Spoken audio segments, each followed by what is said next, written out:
So good morning, my name is Jim Ports, and I'm the chairman of the Maryland Transportation Authority Board, and I hereby call the meeting of the MDTA Board to order at 9 a.m.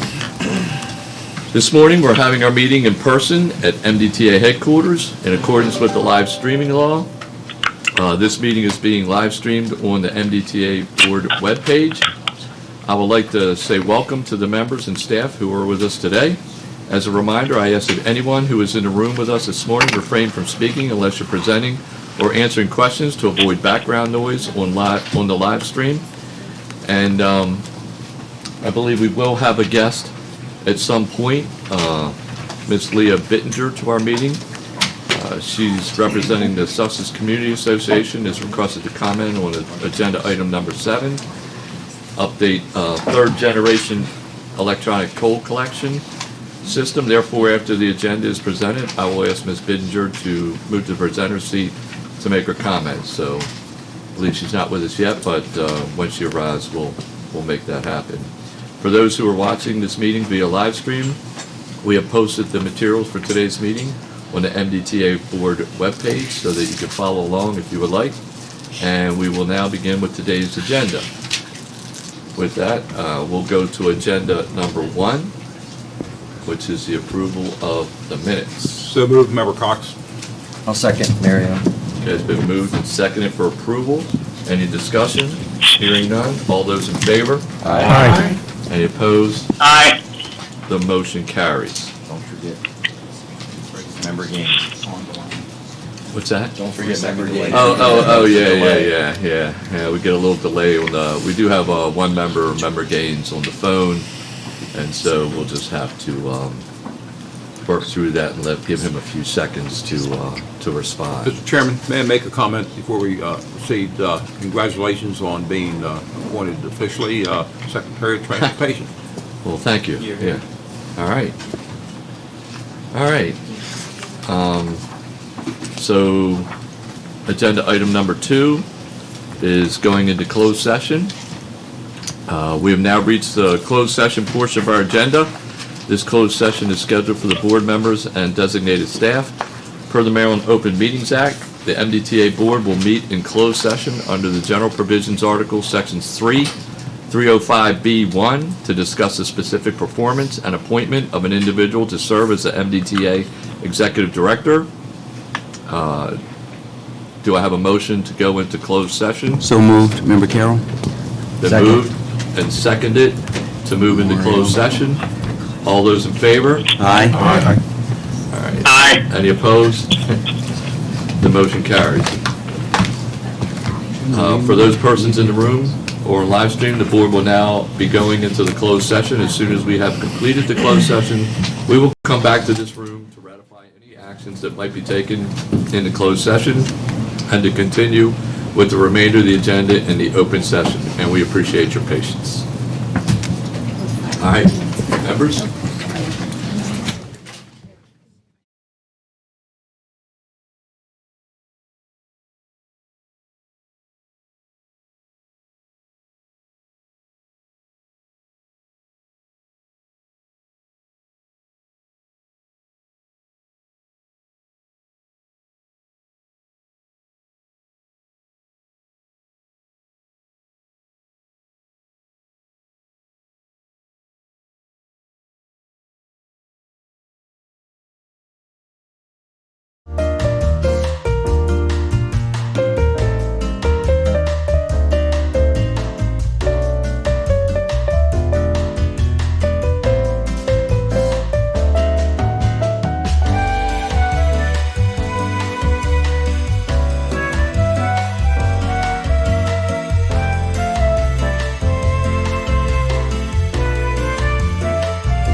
The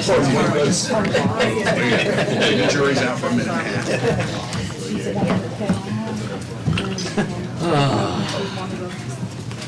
Leave it to Mr. Cox to stir up trouble.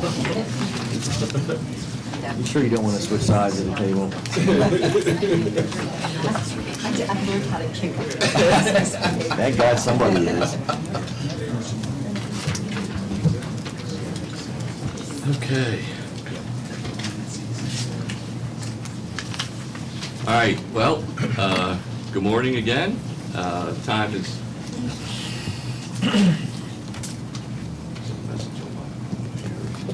Time is now 9:08 a.m. and the board has completed its closed session. Is there a motion to ratify the approval of Mr. William Pines as MDTA's Executive Director? So moved. Second. I have no idea. I think 3 of them moved it, the other 3 seconded. We'll give it to Member Cox. Cox and Gangemi? Yep. Okay, all those in favor? Aye. Any opposed? Aye. Will. Motion carries. Well, it was really close back there. I just want to say, it was 3-3, the chairman had to break it. Or 4-4, I'm sorry, 4-4, yeah. No, congratulations, Will, it's very, very well deserving. Yeah, kind of figured as quick as it was either really good or really bad. Yeah, I told him we should have taken, I told him we should have taken about an hour. But yeah, no, congratulations, it's, like I said, it's very well deserved. Do you have any comments, Will? Sure, yeah, I'll just start by thanking the governor for appointing me and for the chairman who insists on me calling him Jim, for the whole board for your confidence in me and for giving me the opportunity over the last 2 months to lead in the acting role and now making it full capacity. So really appreciate it. Also want to thank the talented team that we have here at MDTA that help support me in delivering the results to the big challenges that we have every day. I wouldn't be able to do what we've done without them, and everything from finishing our major projects on time and on budget to helping our customers. They've done a phenomenal job, and just really hope that we can keep that going and appreciate all that they've done. It's been my really strong pleasure to serve and to continue to work with this board and to help our state. And as a whole, I want to reassure you that I'm just totally laser focused on improving our customer service and everything we do. It's what we talk about nearly every day in every subject.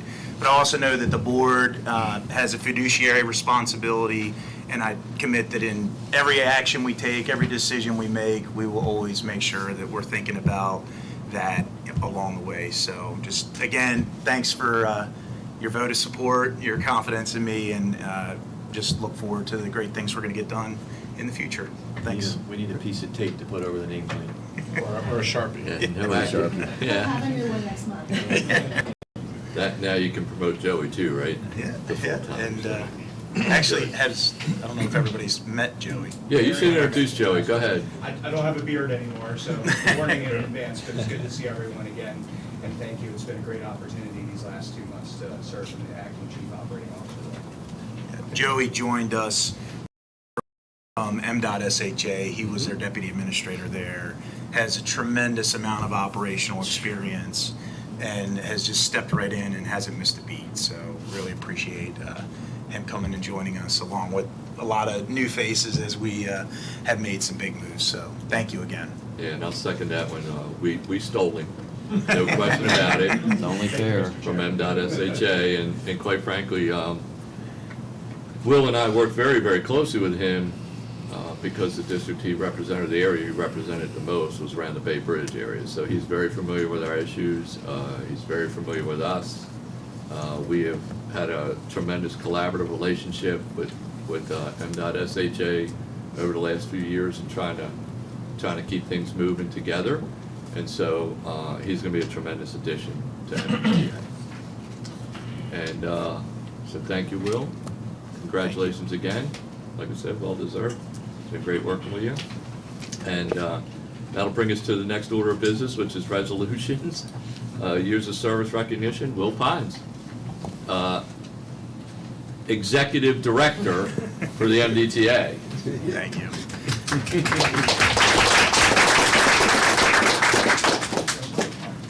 Well, good morning again. Unfortunately, we have one resolution to read in today, but Ms. Sedano could not make it with us today, so this resolution will be recorded into the minutes and reflected on the great years of service and the accomplishments that she made here at the MDTA. Okay, great, thank you. Takes us to the next order of business, which is approval of contract awards.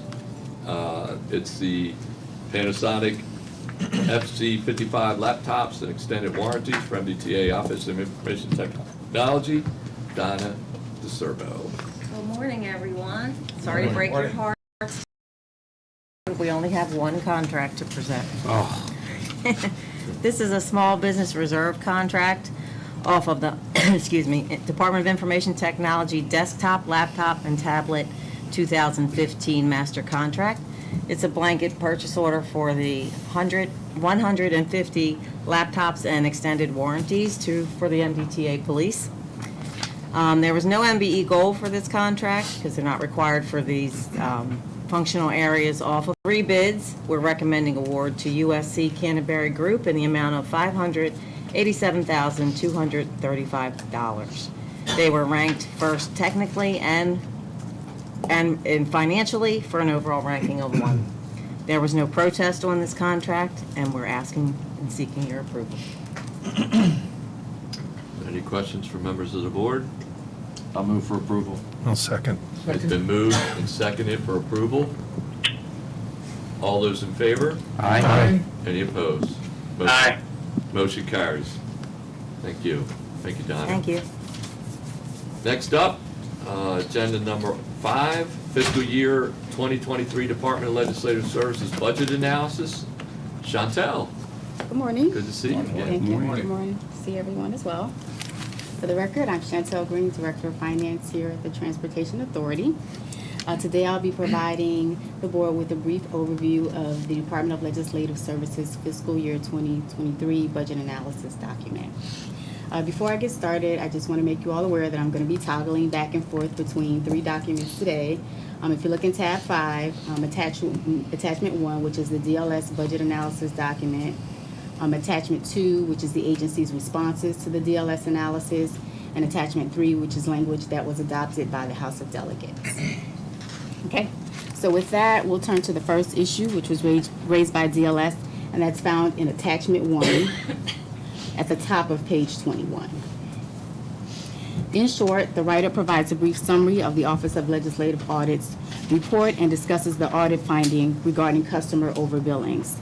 DLS concludes the write-up by requesting an accuracy study of the authority's tolling equipment for a 1-week period.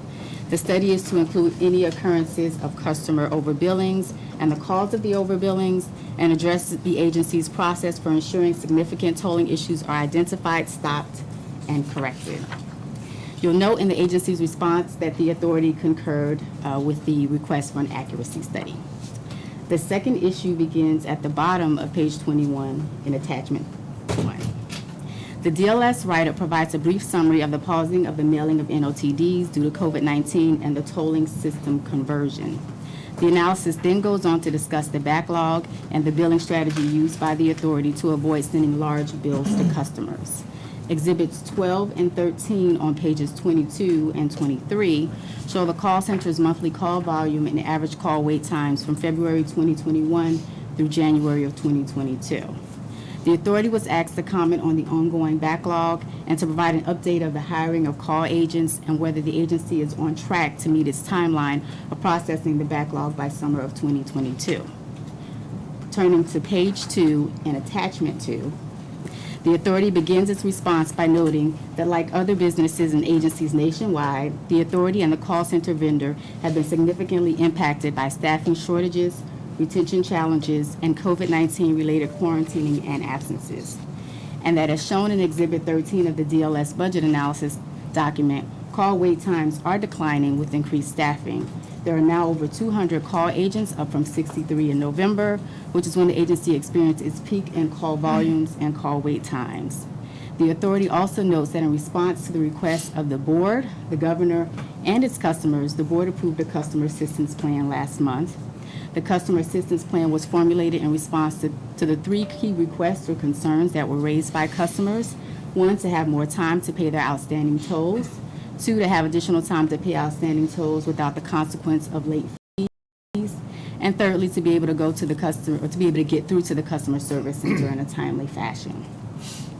Finally, the authority notes that it is well on its way to eliminating the backlog of transactions. The processing of the backlog of transactions is nearly complete for Easy Cash transactions and for posting video and image toll transactions to customers' accounts, with the mailing of NOTDs expected to be done or completed by summer of 2022. The final issue begins at the bottom of page 23 in attachment 1. The analysis provides a brief overview of the Alleviating Fiscal Stress report that was submitted last year, which included a financial forecast through fiscal year 2031.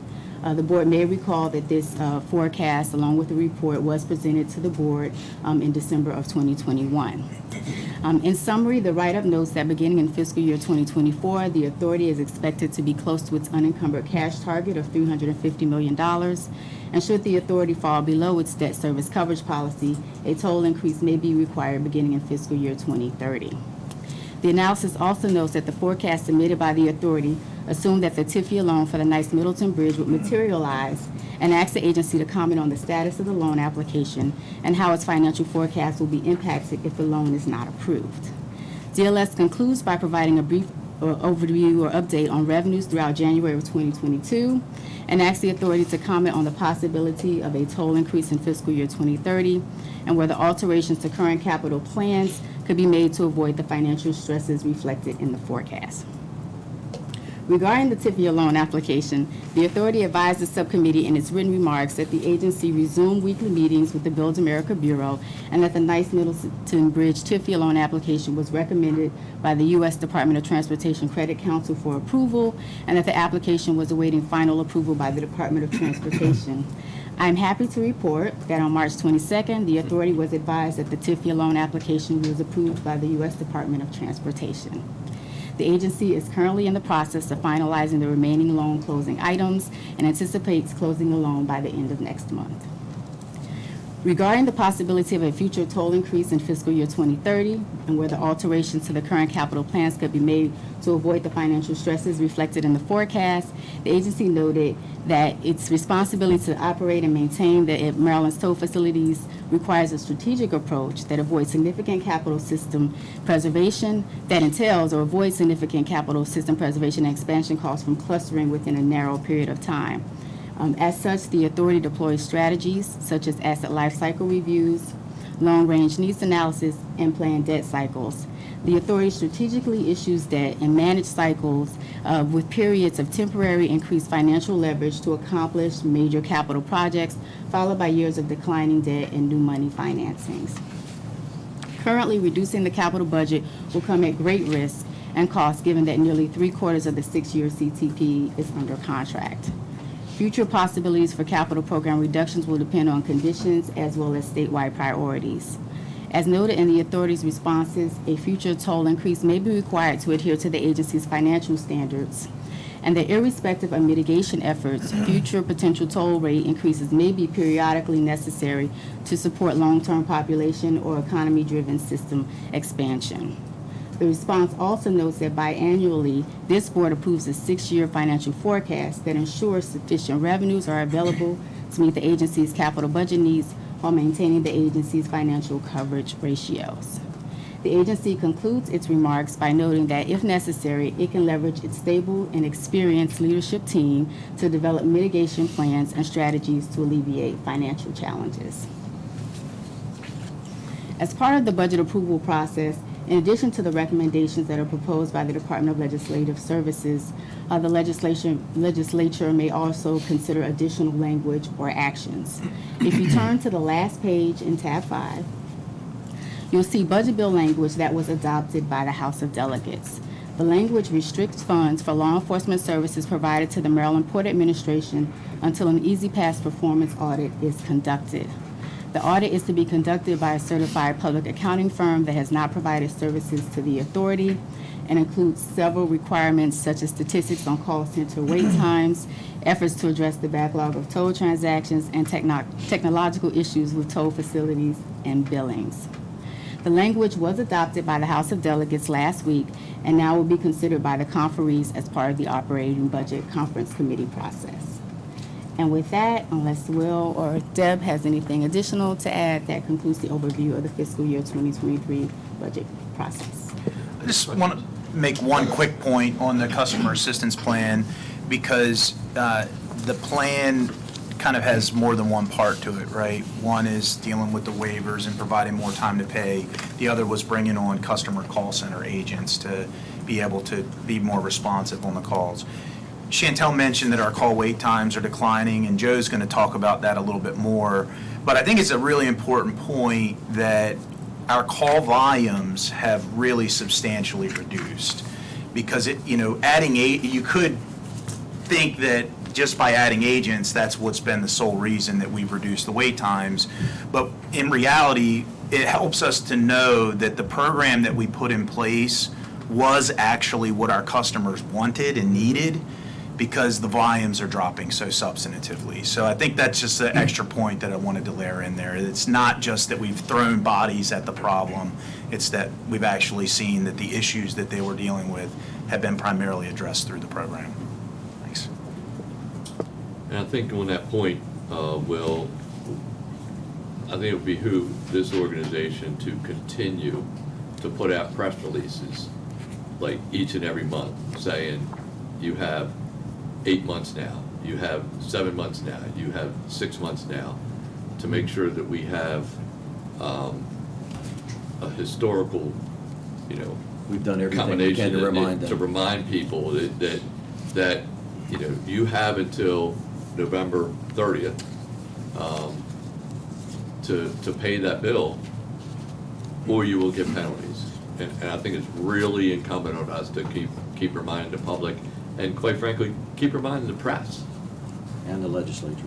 And yes, and the legislators, that we went above and beyond, and but there is an end date to that. No different than your credit card, your car payment, your house payment, your taxes due to your local governments for your house. I mean, your property taxes, all that stuff. Every bill that you have has a finite date, and we do too.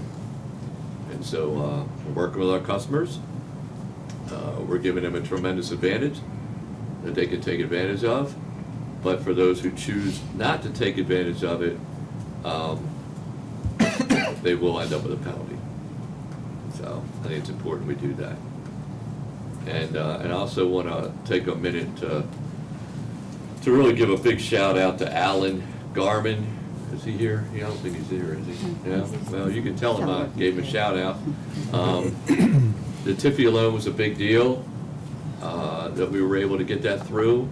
It was a lot of negotiations with Deb and Alan, myself, with FHWA, making those, quite frankly, personal contacts at FHWA, actually the deputy administrator, and trying to explain the position that the board was in when we had the question about a $60 million bike lane on a mile and a, 4/10, I think, bridge with no other access to bike paths, or $60 million on I-95, which handles about 100-some thousand people per day, and where we had the most fatalities. And so, to me, as I explained to FHWA, that was a no-brainer for this board. When you're talking about saving lives, that's that's quite a responsibility that we have, and I think that that we ended up getting that through by explaining those types of decisions and why we made those decisions to the FHWA. And I want to thank FHWA, because they were very reasonable, and obviously they were questioning things like they should, but at the end of the day, they agreed with the decision of this board and agreed to move forward on the TIFIA loan. So I think it was a great job by all. So I just wanted to say that. Just, Nice Bridge is 1.9 miles long, total 1.9. facility is 2.3. There you go. You know, I was probably had the Thomas Johnson Bridge in my head with the 1.4, I bet you. So, what, yeah, it is right. 1.9, okay. So, and it basically, it would have been a bike path to nowhere, right? Didn't have anything on either side. So, I think he made the right decision and everybody's in agreement. So with that, we can go to the next agenda item. MDTA's Travel Plaza annual update on the operation and maintenance of the Travel Plaza. Simon? Good morning, everybody. Good to see everybody all in one room together. Yeah. For the record, my name is Simon Ajar. I'm the administrator for the Maryland Travel Plazas, and I'm here to present the annual report for the operations at the Maryland Chesapeake Houses for calendar year 2021. So we're going to kind of take a field trip up north on I-95. First part of my presentation, I'd like to give a very brief background about the travel plazas and then review the operations from last year, look towards 2022 and beyond, including the challenges through which the travel plazas must navigate. The MDTA is an AP3 agreement with Airus USA for the operation of the Maryland and Chesapeake Houses. These welcome centers serve as places where travelers can rest, eat, and use the restrooms while in an environment that's safe and full of welcoming Maryland hospitality. These houses also serve as ambassadors for our great state, and the daily charge is to provide each and every valued guest with a positive customer experience that reflects positively on our state and compel them to return. I'm not going to go through all the slides, so we're going to kind of jump around, but I'm going to focus everyone's attention to slide on page number 5, where we see the Maryland House. One of the things nice, super fantastic about the travel plazas, we have a lot of information about our state. A lot of our customers coming through, it may be the only time they actually visit our state, so we've got historical markers signifying the significance of Maryland as well as our contribution to America. We also have at all of our vestibules phrases and words that epitomize our state. Moving forward to the next slide, slide number 6, is the view of the Chesapeake House with its distinct nautical look, with its exterior and interior woodworks evoking imagery of a ship's bow. And you can see a little bit more of that on slide 7. In the second part of my presentation, I will now review the financial data about the Maryland Travel Plazas. I'm going to move to slide number 10. And this shows the revenue collected by the MDTA by fiscal year, and you can see the effects of the travel disruptions caused by COVID-19 continuing into fiscal year 2021. Moving to slide number 11, and hopefully this will be the last time we discuss COVID. This is a continuation of a slide that was presented last year, and if you look from left to right, you can see that we are on our way to recovery. When you look at the numbers from 2021 versus 2022, but we're still below the numbers pre-pandemic. So basically, during this time frame of March 2021 through January 22, the total sales came up to $3.54 million compared to pre-pandemic $4.14 million. Moving to slide number 12. These are the drivers that generate the sales at the travel plazas. These are the top 3 concepts. Looking at Chesapeake House, you see the Sunshine Marketplace coming in at $3.0 million. This is all on calendar year 2021, followed by Wendy's and then Pizza Hut. And at Maryland House, you've got the Sunshine Market at $3.6 million, followed by Dunkin' Donuts and Wendy's. And the MDTA collects 10% of the sales at the travel plazas.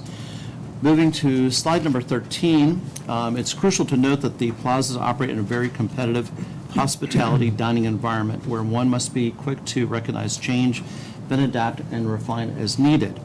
In late spring, the concessionaire embarked on a major refresh of the Deli & Co. concepts at both houses, with a focus to honor the military and present Maryland-centric merchandise that appeals to a wider audience. Slide number 13 is a photograph of Chesapeake House, and it shows the military half of that concept. This wall showcases T-shirts, caps, masks, and other gear for under $20. And what's important to note is every item that's sold has a hologram, which means it was specifically approved by that branch of the DoD. If you go down to Annapolis, you'll see a lot of shops that will just put Navy on a shirt, but if you look at the actual tag, there's no hologram that signifies it was approved by the U.S. Navy. So, really good While quality. you're on the middle one, is there any candies, eliminate that one or not? No, sir, we actually They're have, holding up everybody else, right? You see that, right? The Marines are holding up everybody else. You see it. Member Cox, I will say that as you enter into the Chesapeake House, these, as you would walk in, the first is the Army, second is the Navy, third is the Marines, how these armed services came into origination. That's the sequence of that. Continuing on, we move to slide number 14. These are the Maryland products for sale at the Deli & Co. concept of the Maryland House, where guests can load up on Old Bay, Phillips products, burger, cookies, and McCutcheon products. There's a tasting bar where guests can sample ciders and other juices from McCutcheon's or Frederick. Everything that we sell here in these concepts is locally based. This is direct dollars back to the local community. In addition to that, guests can purchase Maryland and military products at both houses. It's important to note that these products are of better quality to appeal to a wider audience and present Maryland in a better light than the typical Maryland, I'm crabby T-shirts.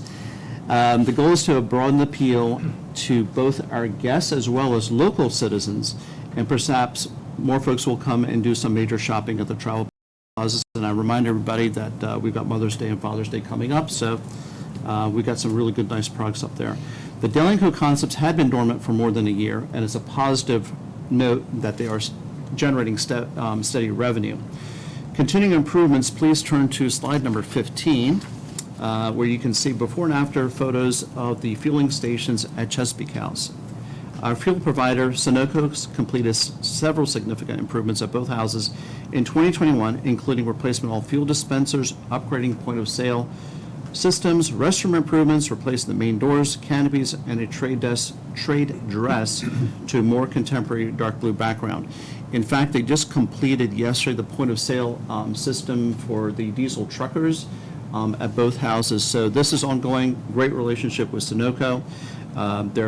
The next project is to revamp the convenience store interiors. Moving to slide 16. The concessionaire has truly embraced the military with events commemorating important days like Memorial Day, Veterans Day, Pearl Harbor by inviting veterans groups to the Chesapeake House. Last year, the America's 9/11 ride returned to Maryland House after a one-year absence due to COVID-19 and marked the 20th anniversary of 9/11. On a beautiful sunny August Saturday, we had over 450 participants on motorcycles and over 150 support personnel, including the MDTA and Maryland State Police, along with first responders from up and down the East Coast, thunder into the north side lot at the Maryland House. Aries USA provided donuts to everyone, and the Sunoco team had everyone fueled up per schedule, and the foundation members were very pleased with the hospitality provided by all. I also want to thank the MDTA Northern Region Maintenance and Operations staff, as well as the MDTA Police, who helped secure the area and directed both event and guest traffic. They're planning to come back on August the 20th. I invite everyone here in this room to go out there. It's a really tremendous experience because you can actually hear the motorcycles thundering in, and then when they're driving by, you can actually feel it inside your body, and it's a great event. Great cause, so again, that's going to be August 20th. Events like these help to drive traffic and sales, and the hope is to expand on them to make the Maryland travel plazas a destination and not just a pit stop. Wrapping up this presentation, as we look ahead, we must constantly improve the customer experience while recognize the challenges which I show on slide number 11, or page 11. These enhancements include parking lot and ramp repairs, increasing the hours of operation, and the completion of the Sunoco renovations. The challenges include the lingering effects of COVID-19, such as when will bus traffic resume to pre-COVID levels, and or are travelers apt to drive themselves or travel at all if fuel prices remain high. Another challenge is staffing. As we all know from media reports, service industries such as dining and hospitality have suffered tremendously in recruiting, hiring, and retaining staff in a very competitive and tight labor market. We also have up north competition with Delaware House, which is not far from Chesapeake House, and direct competitions with local restaurants such as other Wendy's and Dunkin' Donuts, with others also like McDonald's, which one can find via phone apps. The technological challenges continue to evolve as price-conscious travelers also use apps to research fuel prices and others where customers can earn rebates by patronizing specific merchants. The takeaway here is the travel plazas are adapting to the market changes as they rise, in which have been very challenging times caused by the pandemic, and making the plazas compelling by constantly improving the mix of offerings while facing a tight labor market that has impacted the industry. Slides 18 and 19 are just presented for reference and document how the MDTA derives revenue by plaza and commodity. And this concludes my presentation. I thank you all for your time today, and if there's any questions, I'd be more than happy to answer them for you. Any questions from the board? I just have one question, Simon, with the technology side. You know, I'm always thinking of how to market more. And is there any potential opportunity to use technology, for example, Waze and Google, which is all Google now, but, to create that zone where when you come into that area, it'll pop up and say Maryland House a mile or 2 miles ahead, or Chesapeake House 2 miles ahead. Come and eat, you know, whatever, get a drink, eat, anything like that. I'm not sure, but that's something that I'll definitely will investigate and report back. I think they have, I think they do that. I don't know what it costs.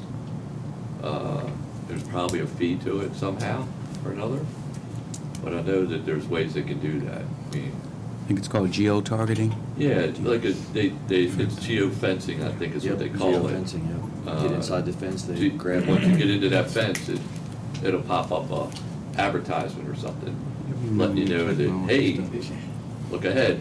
State of the holiday express. This, you know, we have the meetings, brainstorming, try to figure out how to improve our Easy Pass penetration rates. Oh, yeah. This is one of the ideas that we've been talking about at the toll gantries as well. When you drive under a gantry, it'll bring up a advertisement to say, You can sign save money. up for Easy Pass. Mhm. So this topic is something we're looking While you're into. having a drink at the Maryland House, sign up for There you go, there you go. So Yeah. we're, No drinking and driving though, unless it's a soda. or Refreshing something. drink. Yeah. Okay, good. I mean, it's just another opportunity to look into it. Sure. See how we can better market these facilities that we own. Okay, all right, well, thank you, Simon. Thank you very much. and embracing technology. Next on the agenda is third generation electronic toll collection. The 3G system, current operations update. Joe? Thank you.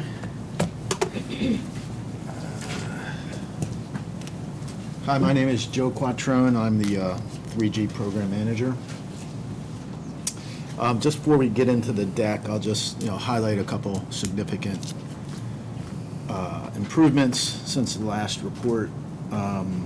As Will mentioned, and Chantel, the customer assistance waiver program software was installed on March 23rd. We'll talk about that on the next slide, some of the benefits of that. It went in without any glitches. I thought it was a quality release and was like a mini project. So job well done there. Call wait times over the last 2 weeks is well under 5 minutes, sometimes in the 1 to 2 minute range. So hopefully that remains at that level and only improves from there. And as Will mentioned, the volume of calls has been reduced almost immediately since the waiver program was announced. So a lot of the questions that the customers had are no longer needed because they have this waiver program announcement. So getting into the deck on slide 2, the back office contractor, TransCore, is finishing the last of their software builds. We did have to push that build out 2 weeks. It says scheduled for 3/30, but with the waiver program, we did not get done what we needed to get done in that time frame. So we think it's best to push it out 2 weeks, get our must-have tickets in place, and then we'll have that last release. That would be the last of their sprint releases. They have done 14 in total after this release goes in, and then at that point we'll start the system acceptance testing, the evaluation phase of that. This last release will focus on must-have tickets for CIC operations, website, and IVR improvements. And as far as the modification, the mod is in the final stages of negotiation with the vendors. This would be for a no-cost extension and to modify funds associated with the AET and backlog quantity changes. And these will require the board's approval, BBW, and DO-IT approval. Moving to slide 3, customer assistance plan benefits, and Will can add to this if he so wishes. But the customer assistance plan did address the majority of customer concerns. Software is in place, and it's automatically waiving civil penalties when the toll is paid. We are also issuing releases to remove civil penalties for tolls paid between February 24th, when the announcement was made, and March 23rd, when the software went in. So there's a little interim gap there. We're going back and making those customers whole by running scripts and removing their civil penalty. The website updates, we have website updates to alert the customer to the plan, including banners, pop-ups, and frequently asked questions. By adding more staff, we can focus now on the email cases that have stacked up a little bit. Web chats are also down significantly with call wait times under 5 minutes over the last week. We're also now offering options for video toll customers to complete a toll transfer to an EasyPass account directly online to reduce their existing video tolls, and to save on tolls by switching to EasyPass. Is there anything else you want to add, Will, to this? I'll just highlight that toll transfer a little bit just to make sure everybody understands. So we still have the same 3 payment options that we've had: EasyPass, Pay by Plate, and video tolls. The customer assistance plan primarily dealt with the video toll customers with the waivers and providing the grace period. The improvements in the call center obviously helps any customer with an EasyPass issue, whether they need educational commuter plans or credit cards, etc. But we do ultimately want to get our video toll customers into the best available toll rates. And so going beyond the customer assistance plan, what this toll transfer, what does that mean?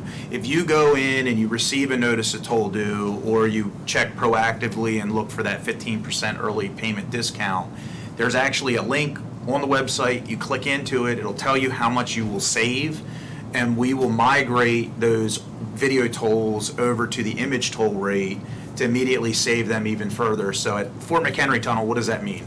Fort McHenry Tunnel, we have a $6 toll. The image toll rate is $4.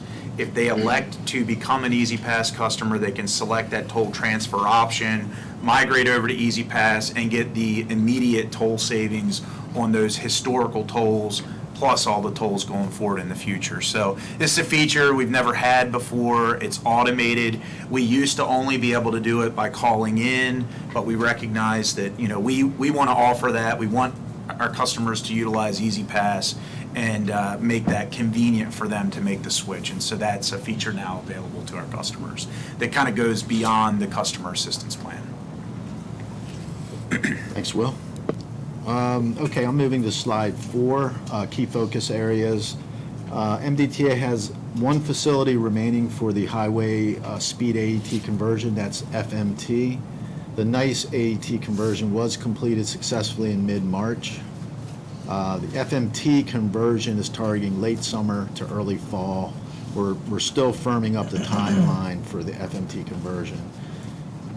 The next 3 heading areas, software reports and documentation, system acceptance and KPIs, and contract admin and operational functions, that's all related to us moving towards O&M, out of system acceptance test, providing an approval and acceptance of the system, and moving to an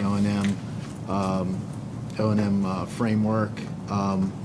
It should be noted that the lane side vendor, CAPS, was given conditional system acceptance on February 28th. So they've moved on to working on punch list items as a result of the system acceptance test. For the back office TransCore, we're closing out reports that we need to evaluate the system during their system acceptance testing. Once they do that final release, we will move into system acceptance with TransCore and the back office system. And every day, we're ensuring proper information is going from the lane side to the back office to make sure customers are told correctly, and any issues that we find, we're prioritizing and fixing those, and we're conducting daily validations of the transaction data. And we're also working closely with the vendor to identify issues to ensure the system is meeting KPIs and is they're maintaining the system in a timely manner. And as I said, as we move out of system acceptance and we get to an O&M framework, finance, IT, and operations are working collaboratively to define roles and responsibilities to support O&M. So that's it for slide 4. I'll move to slide 5. Slide 5 talks about the call center statistics. It's our risk tracking slide. So call wait times have improved significantly since we started, displaying since November. You'll see that, the first row where our CSE agents have increased from 77 reps in November to, it says 324 here. That's a projected number. I think it's a little lower than that. Right now, I think it's around 300. So sometimes when we go through training, some of the people, fall out of training, and then there's always attrition. So that number is kind of flexible. But the rest of the stats are right on, they're factually, data-driven. So our call-outs staff for the month of March, and this is a 2-week period between March 1st and March 12th, is only at 3%. So people are, not getting sick, and they're coming in, and that always helps, with, people available to answer calls. Our average wait time, you see, is was 14 minutes, but since March 12th, we've seen a even more improvement. It's over the last 2 weeks, our call wait time's under 5 minutes, and sometimes 1 to 2 minutes. So, we were also seeing on the, we added the IVR call volume and the calls, the calls queued to customer service reps. IVR call handle, you can see the amount of self-service that's going on, like over 200,000 calls from November to February. And then, for this month, this was a 2-week snapshot, but for this month, we're much lower in call volume. Overall, there's about 208,000 calls combined with IVR and call volume to CSRs, whereas the month before, the previous months, is between 370,000 to 400,000 calls. This month was 286,000. That's quite a reduction in people calling. And as Will touched on, we attribute that to hopefully that being the waiver program and people having no need to call as much about their NOTD or civil penalty.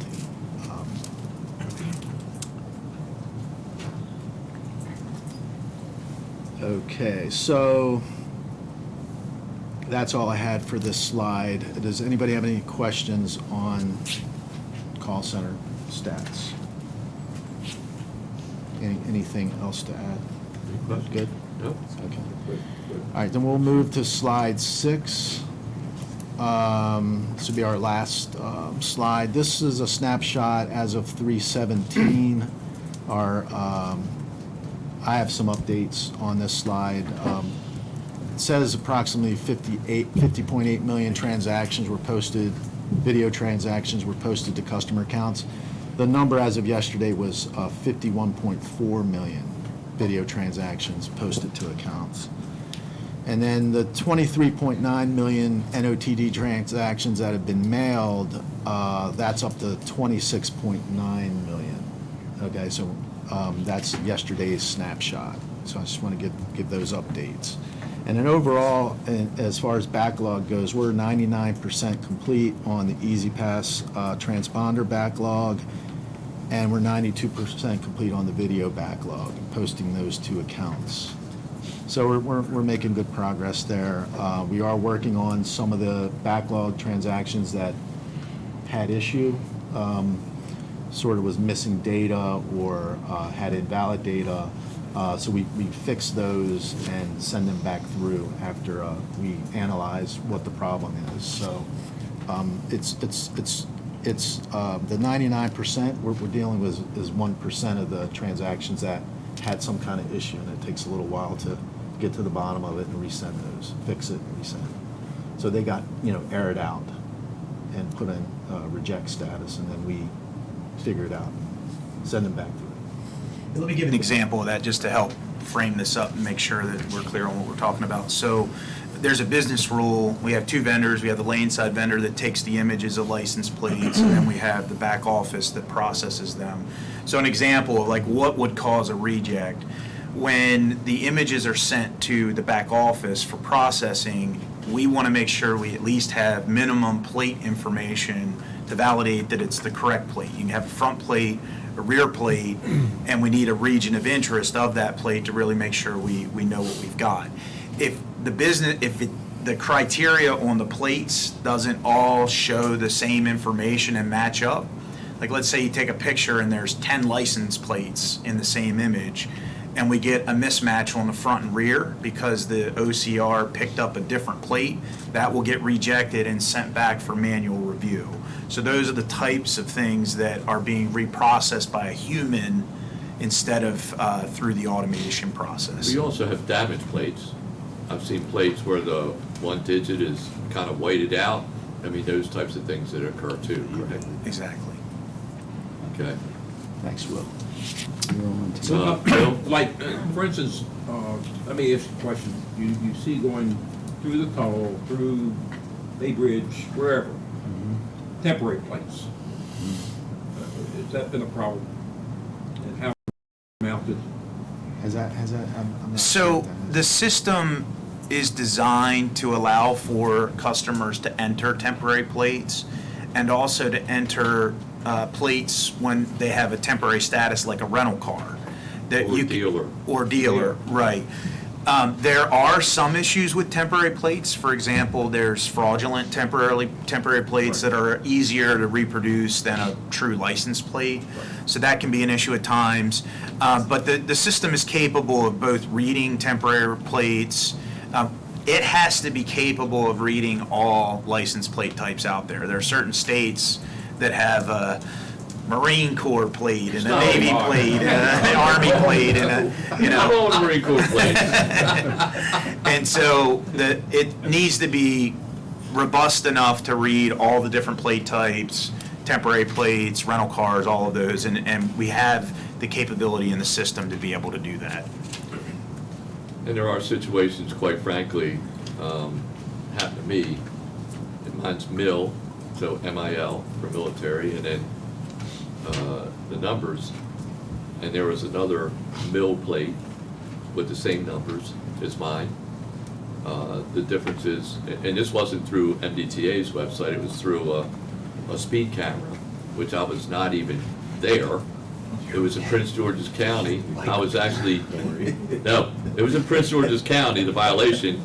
I was in Harford County filming something for MDTA, so I was on camera. I had absolute video of where I was at that time frame.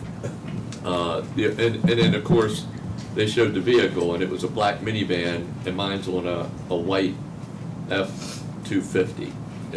Completely different vehicles, right? So when I called the customer service agent up in Prince George's, they looked at the tag, and they're like, well, it's the same tag. Mine has a round Marine Corps emblem on it, and it had like a square or rectangular emblem, which I wasn't sure what it was. And when she looked it up, she's like, yeah, you're right. Let it go, forget it. And then they'll send it to the regular person. So there are situations where the tags, same letters, same numbers, different organization, that can get mixed up, and we have to weed those out. So it's because there's so many organizational plates out there now that you see the numbering system kind of getting mixed up. I'll have to remember your excuse next time I get one of those. Yeah, there you go. Well, if you say in front of a judge, you better be telling the truth. That's all I got to tell you. That is very true. Any other questions for Joe? Good, thank you. Thank you. Okay, hearing none. Thank you. Just one question. Oh, I'm With regard to the contract status, I know it's been on the agenda for quite a while. When will that ultimately come to fruition? The schedule extension. Yeah. The modifications. The modifications. So as Joe mentioned, they're under negotiations right now. I think we're kind of hoping to conclude and wrap up and be able to bring it to the May meeting. But obviously, that'll be subject to us reaching an agreement on, costs for the customer assistance plan, some of the dates and things that are in there that have to be negotiated. All right, great, thank you. Thank you. At this time, I would like to invite Ms. Bittinger to come to the presenter's seat.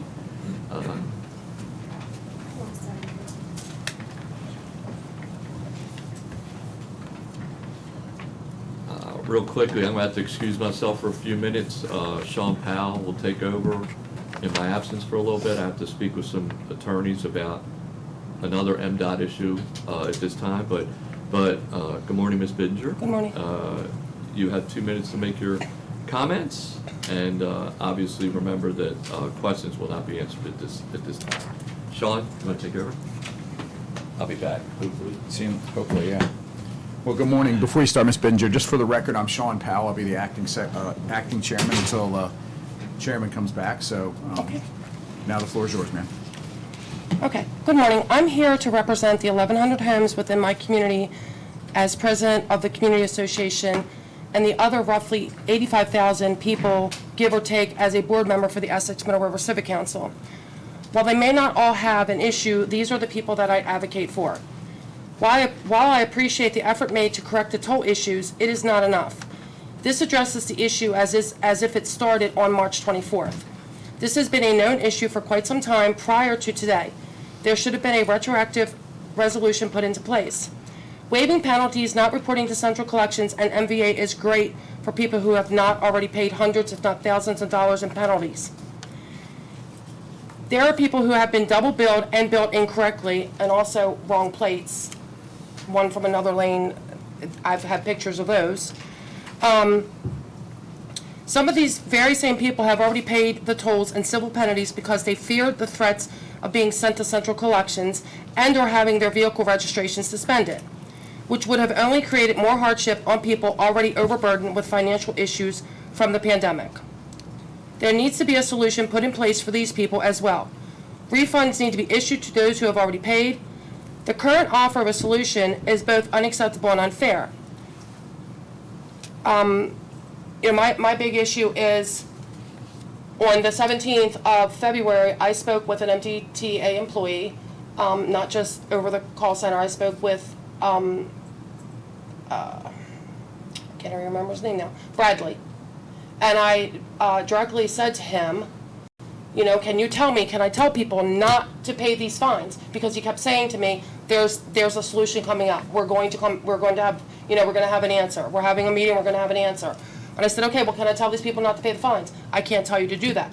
So on February 24th, when the resolution came out from the MDTA, I had people reach out to me and say, I just paid these fines yesterday. So we need to look at that. So that's basically all I'm saying is please look at the fact that there are other people that have been impacted by this since the pandemic started, since you pulled people from the toll booths. So, and then in closing, I'm just going to say, that since my time to speak was limited, I welcome the opportunity to sit down with you in person or on the phone and discuss how this can be addressed so that everyone is helped and not just some.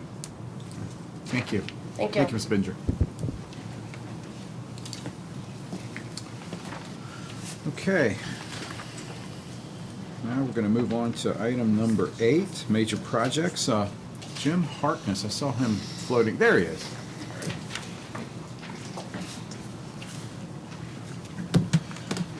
Good morning, everyone. Morning. My name is Jim Harkness. I'm the Chief Engineer for Maryland Transportation Authority. And today I'll be giving the quarterly update on our major capital projects, those projects that exceed $40 million and that are funded in the current CTP. So the first one in our table is the 3G contract. So having just had your update on that, we'll skip to the second project, which is NB 543, Nice Middleton Bridge replacement. So the contractor is going gangbusters out there. They've now poured 18 of the nearly 60 deck spans that they need to do to complete the new bridge. They have, in the last 90 days, completed their pile driving efforts, so no more pile driving. They've also completed the steel girder erection over the 3 spans at the main channel. They installed the AET gantry and went live, as Joe mentioned, on 3/15. So that conversion is complete. And in the next 90 days, they're planning to complete the installation and erection of the concrete girders. They're going to finish the pouring of the pier caps, and they're going to continue with those deck pours and also the barrier pours that are associated with the deck. On to the next project, FT 2651, which is the rehabilitation of the vent fans in the Fort McHenry tunnel. So we have 48 vent fans total, 24 supply, 24 exhaust in the 2 vent buildings. We currently have 20 of those fans out of service. Recently, they were able to put the first 4 new fans that they rehabbed back into operation. We also tested 4 of the supply fans, so trying to get those new fans back into service as well. They will continue with testing the second phase of fans that were repaired, and continue with the associated painting of those the conduit and wiring installations and the general repairs for all those units. Our next project, BB 3014, which is the all-electronic toll conversion at the Bay Bridge. We have the gate arm installation underway, which is pretty visible if you happen to drive through that corridor. We have new gantries and overhead sign structures, again, a very visible object, and so we're about 85% complete on the installation of those structures. We're also installing and finishing the ITS cabinets, the cabinets that hold the controllers for those lane use control signals and our electronic message signs. And we also have installed the large precast equipment shelters as well. So over the next 90 days, they're going to complete the installation of those gate assemblies. They're going to complete the gantry installations as well as the lane use control signs down there. So when do you think that'll be open, Jim, at this point? With the new gate? Yeah, that system will be still fall of this year.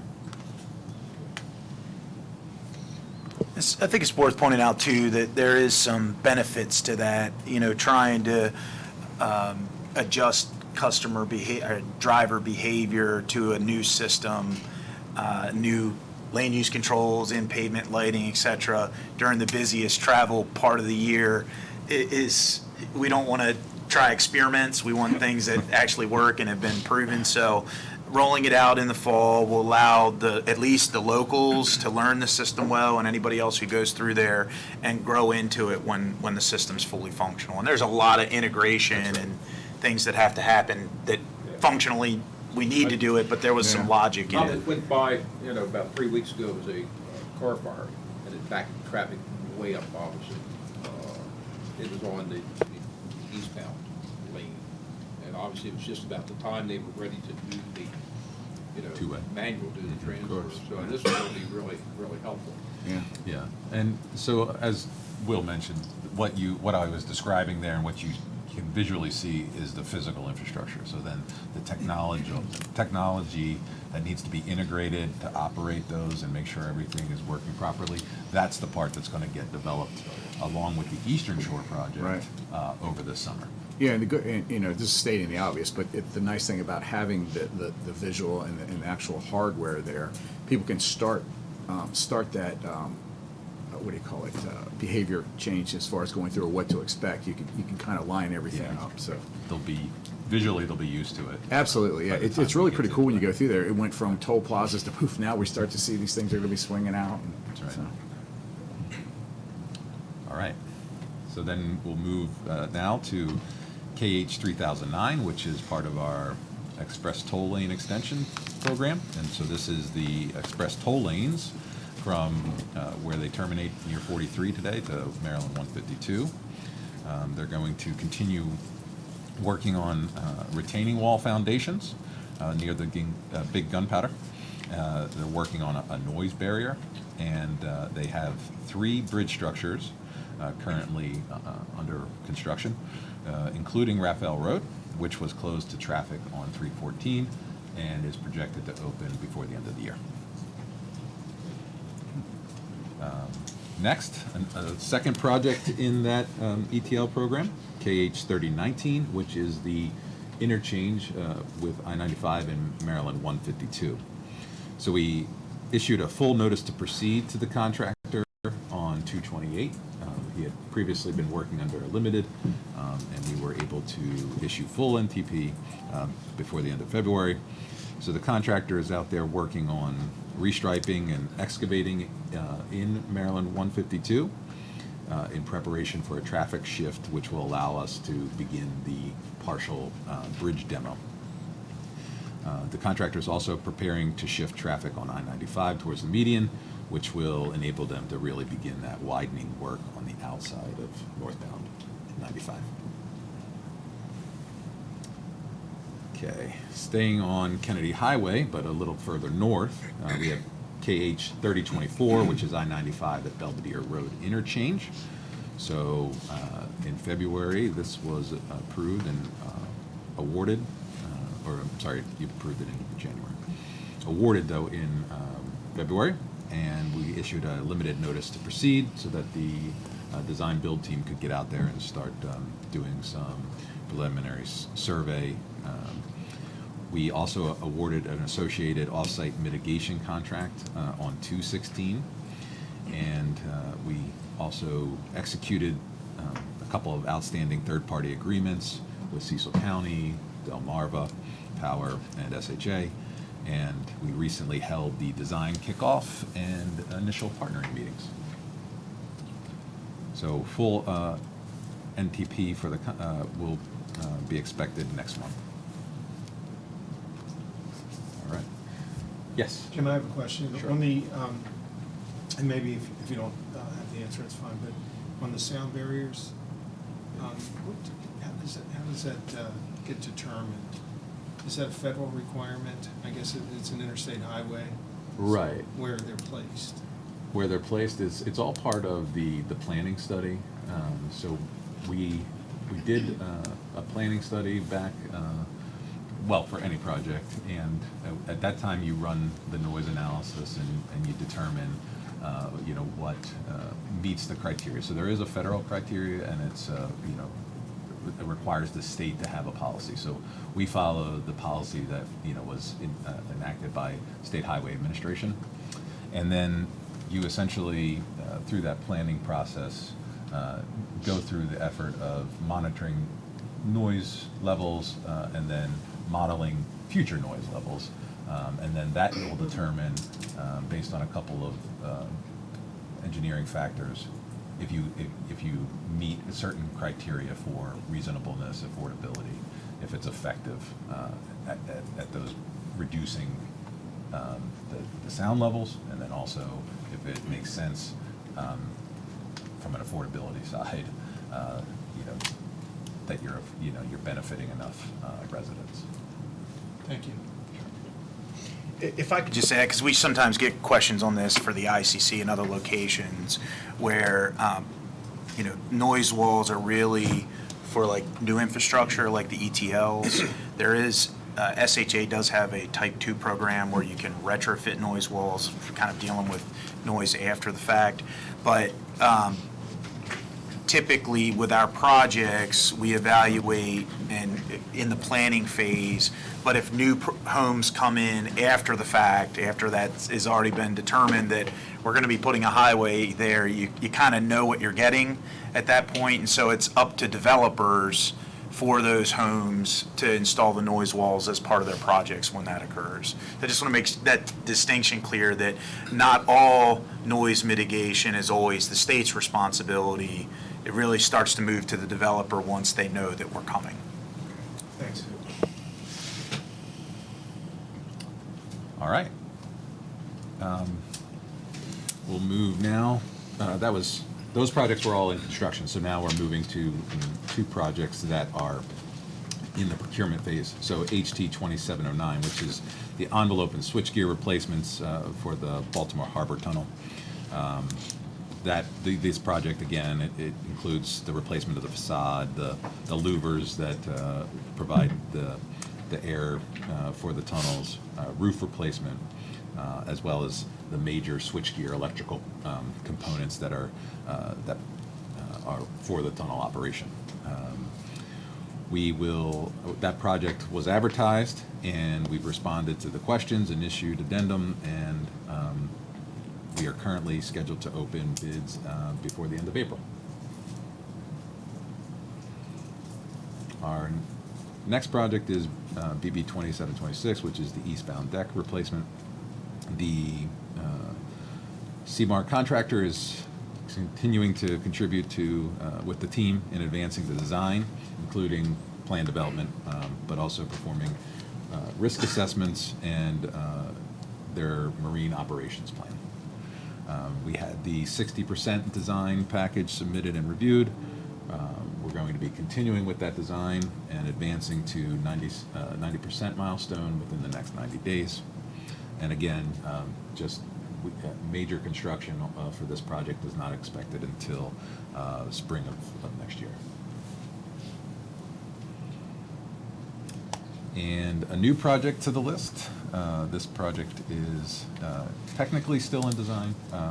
It's KH 3020, again, part of the express toll lane program, but this is the express toll lanes, which will be from 24 north to the end of the extension, which is Bynum Run. And so the team has completed the 100% design for that. We'll be now going to PRG to set the MDE goals, and we'll be submitting the design package to procurement next month. And we expect to advertise that project in June. And that concludes my summary of the projects. Thank you. Great. Any questions from the board members? No? Okay. Great. Well, great. Thanks, Jim. Appreciate it, as always. Next order of business, information technology, major projects, update on information technology. David Goldsberg. How are you? I'm doing great. You're up there now. Yeah, I am. I said you just moved my picture over one, right? You're like a magician. Yeah. Thank you, Mr. Chairman. Good morning to the members of the board. Now Executive Director Will Pines. Welcome. Purpose of this memorandum is to provide a quarterly update to the board on MDTA's Division of Information Technology. As of March 31st, today, 2022, the Division of Information Technology maintains an active portfolio of 15 projects with 2 additional projects on hold awaiting resource assignments. That's a slight change from last update. I believe we were at 19, so we had a few projects close. We do have 2 projects on hold, and really just comes down to waiting for folks to become available to allocate to them. Since the last board meeting, I did, I think, mention that we were going to be going through penetration tests. That did complete last month with Cyber Defense Technologies. The exercise actually covered internal and external networks as well as our wireless network infrastructure and state-issued laptops. So essentially what we did was we gave Cyber Defense state-issued laptops that we would give to any employee. We gave them user IDs, basic credentials, and let them move around the facilities and connect. And they ran through a series of exercises to see what they could do, essentially. I think the final report was extremely positive overall. The results of the exercise were also very positive. I'm very pleased with what they gave to us. At a very high level, they mentioned things that would be consistent with permissioning, general, just good practices. They did give us good general information that was valuable, especially in today's climate, as we all can imagine. So we did talk about, and we'll invite you to add to it. We did talk about maybe if we wanted to do a deeper dive of our cyber defense posture, we could take that to a closed board meeting sometime in the future, and maybe stay away from some of the details today. Will, do you want to add anything to that? Or? No, I think that's spot on. Okay. Obviously for security reasons, we sort of, if you have too many questions on this, we'd have to go into closed session, but we can do that and schedule that if there's an interest from the members. Okay. All right. Post-go live support, of course, of the 3rd generation toll system continues and will stay in place through systems acceptance. Some of the significant initiatives that DO IT continues to work on, of course, cybersecurity is always at the forefront. We are really excited State DO IT has made this a major focus. There is a new chief security officer that we're working with. They are going through state agencies right now and doing their own vulnerability testing. And so they're, I think, starting with the larger agencies. So we're first up, luckily. We are. Yep, luckily or fortunately. But they are very familiar with the exercises that we did in our penetration test, so they will use that as an initial starting point and then just work through any gaps that they feel would be necessary. So I always view that as a positive. I never shy away from that because it's great to see where we stand. Today's a new day and tomorrow's a new day, right, in today's world. We're still working on our conversion to the Salesforce Lightning platform. I think our first major application will be ready in the June timeframe. We have introduced a project scheduling system for our customer service centers. That will be supported through the Salesforce platform. So folks will be able to, much like what they're doing at MVA, go in and create appointments with our customer service centers. And that was an initiative that Will you launched. I don't know if you want to add anything to that or just the go live date of like July timeframe. Anything important there to? No, just that, like all of our initiatives, we want to make the experience for our customers easier. If they don't need to make a call and they can do something automated online, we want to create that option for them. Thanks, Will. Post-go live support of 3G, of course, as I mentioned. I did want to just take a quick opportunity to thank Joe Quattroni for the great work that he's done. Joe and I have worked together for probably 7 years now, and he predates me with IT. And I think he's done a great job. Someone that doesn't get a lot of exposure is Dan Moravchik. He's one of our business analysts. You may have heard his name, but he's also done a lot of behind-the-scenes work. And I think the last year and a half that they've been on the project has brought a lot of great results. So I just want to take an opportunity to thank, because hopefully in the June timeframe when I'm back here, the 3G conversation will be different, as well as our cyber posture. All that will be very different, right? We're still working on our eForms platform, just getting our eForms stood up. That's exciting. And we just released a new GIS viewer with data layers that cover electrical facilities as well as various other MDTA assets. We are working on other layers, and they will be released as they become available. I do want to thank Jim's team on that. There's been a lot of folks there that have worked with us. That's been a really great project, and the demo that we saw, I think, was very exciting. So, interesting times, a lot of neat things happening. So, be happy to take questions, Mr. Chairman. I just want to one quick second echo the gratitude both to David's team and to OEC, Jim's team, on the GIS viewer. They provided an asset management presentation at Capitol Committee. It's really slick. The things that they're doing are next level stuff here. They're finding ways to integrate how we operate between assets and projects. It's really hard if you do multi-area projects that have a lot of different assets spread all over the place. When you get to an end of the project, sort of working out all the details and making sure you get to a point where you can track every asset correctly, it's a lot of work. And so they've been figuring out how to work with our contractors to do that, working on integrating with Maximo so that our design, planning, construction is integrated with operations. I mean, there's so much good work happening on asset management right now that is kind of behind the scenes, but that will really help us to be able to do the right treatments at the right locations at the right time so that we are only spending our money right each time. So they're doing really, really good work there, and just want to thank all of the team for helping us get smarter in how we work. Something we also, to add to that, and thank you, Will, so much, we are adding the geospatial component of Maximo, so that will give us the ability to do GIS-based maintenance where instead of having to fish through a whole list of assets, it just displays the assets with GIS coordinates and will allow you to just really kind of pinpoint where you want to go. And once you click on the asset, the GIS overlay gives you the ability to look at the asset in a lot of different layers at that point. So again, a lot going on with OEC and Jim's team's great stuff. So and I failed to mention one of the things that we've done with Joey is we've actually created a division of asset management that is focused on this, that we've hired. I'm not going to say we stole. We promoted. You just did, Will. I just want to make it clear. We promoted from within. Evan Howard is our new director of asset management and support services. He reports up to Joey. And so we're going to get better with preventative maintenance, with warranty tracking to make sure we're leveraging our warranties correctly on projects and doing all the paperwork correctly there. So that a lot of behind the scenes good things happening with asset management, especially across divisions where we're getting out of our silos and working together. So first of all, all that sounds great.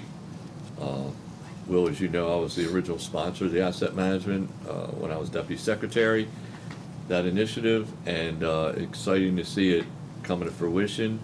I do want to make sure we add one thing, or you probably already have it, but I just want to make sure it's not just warranties, but it's also maintenance. When I say maintenance, a lot of it might be IT, where we pay for maintenance and upgrades, and making sure we get those upgrades in a timely manner and stay up to snuff on the latest and greatest of whatever that asset is, or whatever that program is, I should say.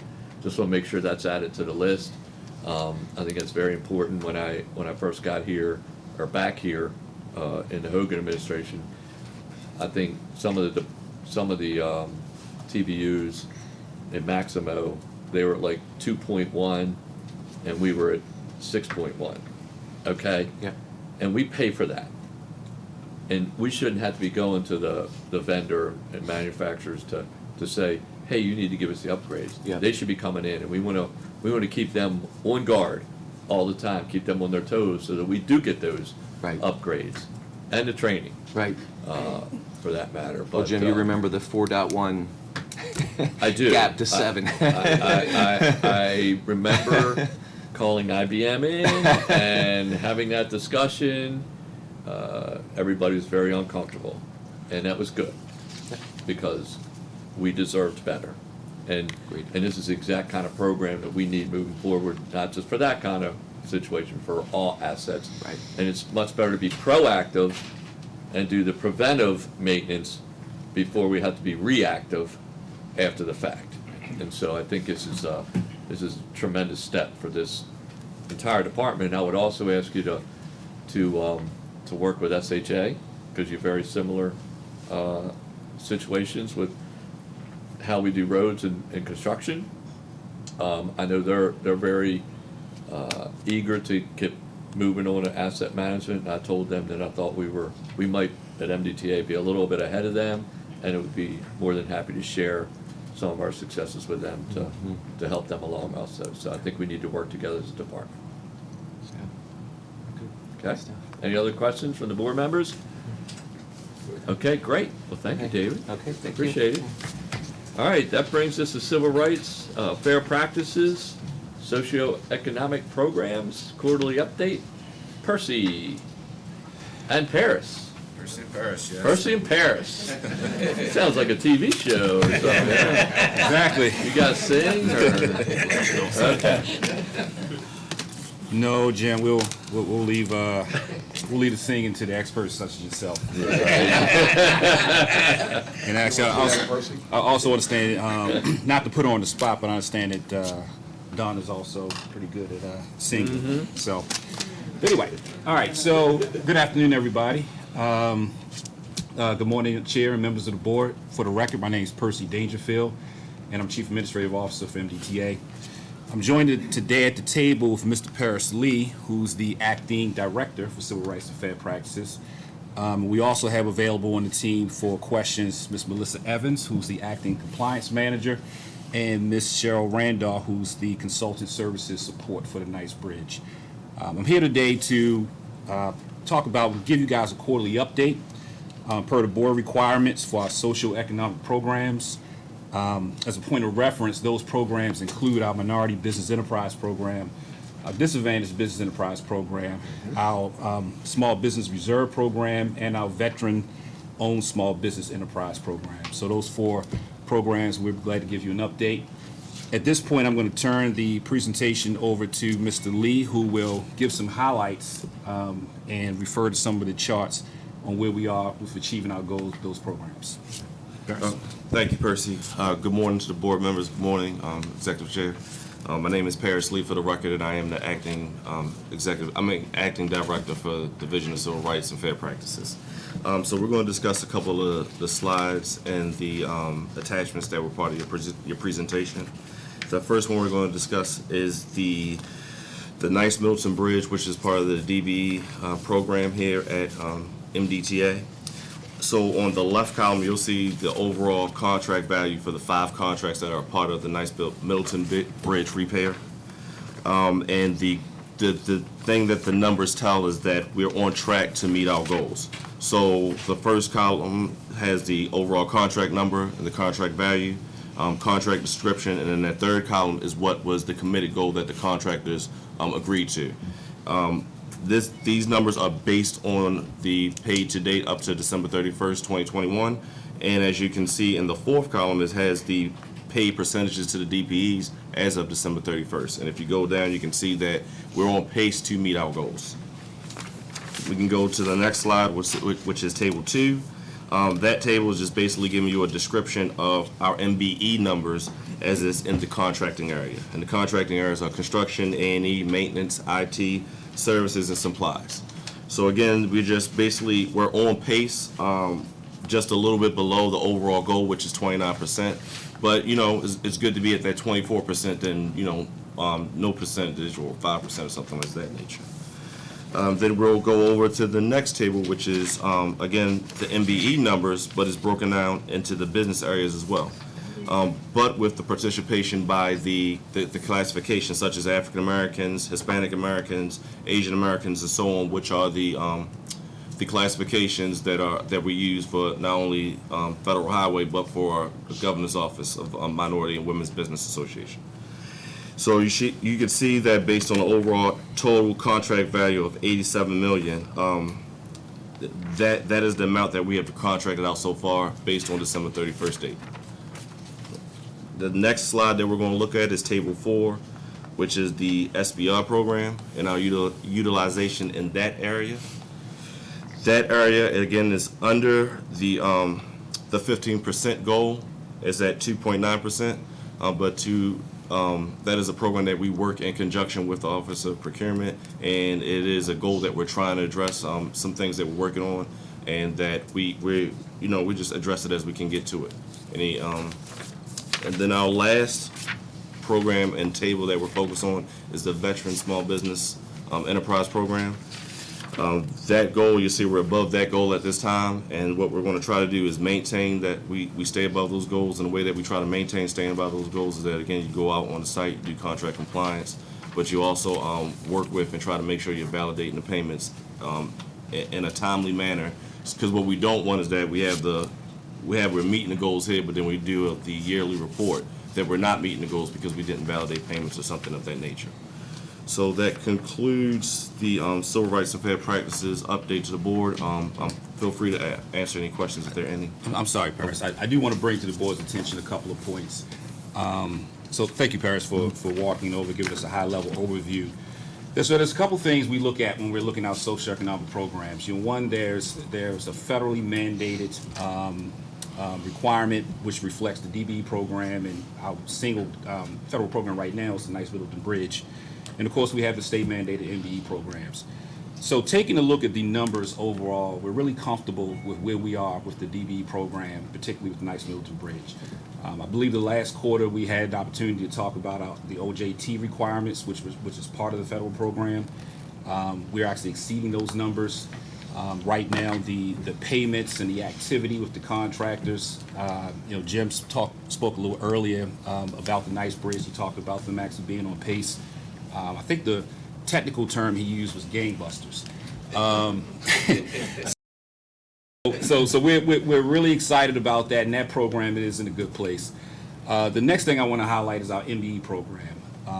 As you can see, the state goal is 29%. We're tracking at around 24% right now, and this just reflects the second quarter. So we still have 2 more quarters to go. So we feel really confident about our ability to meet and achieve that goal. We're also exceeding our veteran small business program, as Mr. Lee just talked about, by a small percentage, but again, we're in the second quarter. We should have 2 more quarters to go. We're doing really well. The one area that the board may remember is we consistently tend to track behind the Small Business Reserve Program. We have a couple of theories on why we're doing that. One, we build a lot of major projects. Some of the rule changes also make it capture the entire participation in the program. We can only count contracts that have been designated SBR. So if we actually have SBR companies participating on contracts, if the contract itself is not designated, we can't count it toward our goals. So that creates a challenge. But the procurement review group, even though a small business might win the bid. Yes, correct. Even though a small business may win the bid. But again, as an agency, we have a procurement review group that consists of members of engineering, civil rights, procurement, IT. They do a fantastic job in looking at all of our contracting opportunities and setting the appropriate goals. So we will continue to work toward achieving that goal, but I wanted to bring that to the board's attention. That is the one area that we do lag in terms of achieving our goal that we're still working on. And before opening up for questions, I'll ask Don, is there anything you wanted to add about the challenge of the SBR program? I just share that it's also a statewide challenge, which resulted in the executive order by the governor to require any procurement between $50,000 and $500,000 to automatically be designated as an SBR. There are waiver scenarios. There's about 6 of them: sole source, proprietary, those kinds of things that obviously you cannot designate for. But it's not just our issue, it's a statewide issue. And the governor's paying attention, and that's what he's done to mitigate the challenges. And we're doing all we can. And to Percy's point, yes, we do take every contract over $50,000 to PRG and do an analysis and make sure that there's an opportunity for us to meet these goals. Yeah, I just want to add too, I've attended a number of the PRG meetings over the years and have just listened to how much the team puts effort into trying to make that goal with the small businesses. Even conversations like making sure we're taking all the right steps on how we're utilizing credit cards so that it actually counts towards the SBR goal. Because it's easy to just swipe the card and move on and not think about it, but those kinds of actions are drilled repeatedly to make sure that we're getting credit where due. And I would just say, MDTA is a little unique, as Donna mentioned, this is a statewide issue, but MDTA is a little unique compared to some of our sister TBUs in that we do have staff that performs a lot of the functions that some of the other TBUs are able to get a lot of credit for small businesses. So, for example, we have operations staff that cuts grass, that does most of our snow plowing. We do very few contracts for those kinds of services, and those are big chunks of our operating budget that other TBUs are able to get a lot of credit towards small business reserve goals. So the makeup, how we operate, the legacy of the agency does kind of drive a little bit of this as well. And just to complement, you're pointing out the small procurement and credit card opportunities. As part of small procurement training, everyone who gets a credit card is required to take our MDTA small procurement training, and we tell them how to grow that program. It's as simple as if there's a mom and pop shop in your neighborhood and we want to do business with them, we direct them to eMaryland Marketplace, show them how to get registered as an SBR. It's a self-certification process, 1, 2, 3, take them 10 minutes. They have to recertify every year, but we teach them how to help their community vendors to become small business certified so that we can have opportunity met for them as well as ourselves. Thank you. So that concludes our report, and we'll be happy to answer any questions. Any questions from the board members? I do have a question, Mr. Chairman. Yes, sir. A comment first. Percy, you and your team, this is very important. MBA participation is very important. Thank you for the good work you're doing. The second question I have, and if you can answer this, that's fine, probably public, but do we have a prevailing wage requirement on most of our contracts? Yes. Yes. Yes, We do. Okay. Yes, we do. Thank you. So I do have one other comment on the MBE program, and actually I want to congratulate you for being at 25% when the goal is 29%, because quite frankly, you may recall that, well, let me back up. State law mandates that we use a preferred provider, or we offer services to a preferred provider. And what that means is, like Maryland Works, Chimes, organizations as such, for a lot of those services. And so what that means is we have to utilize them first, and if they decline, then we can go somewhere else. That used to count on our MBE goal. That used to be part of the formula for counting that. When this administration came in, the legislature changed the rules, and they took that out. And so we're no longer able to count what we're mandated to do. So you're mandated to use the MBE, but you're not allowed to utilize the MBE for achieving your goal. They didn't change the goal of 29% and lower it based on the fact that they took away that ability that you're mandated to use a preferred provider. And quite frankly, look, we want to use a preferred provider. We understand that. We're helping those individuals be self-sufficient and learn trades, and that's great. But I believe it was short-sighted to take that out of the MBE goal because they are MBEs. And to be at 25% when they didn't change the goal and they took away that opportunity, I think is, quite frankly, pretty phenomenal. I just want to say that for the record. So congratulations on that. And I wanted to be clear why about one of the main reasons. I believe that if we did allocate the preferred provider like we used to, we'd be above the 29% goal. Sure. So I just wanted to say that for the record. Thank you. So thank you. Thank you. Thank you both for all you do. Thank you. Have a good day. Yeah, you too. All right, bear with me 1 second.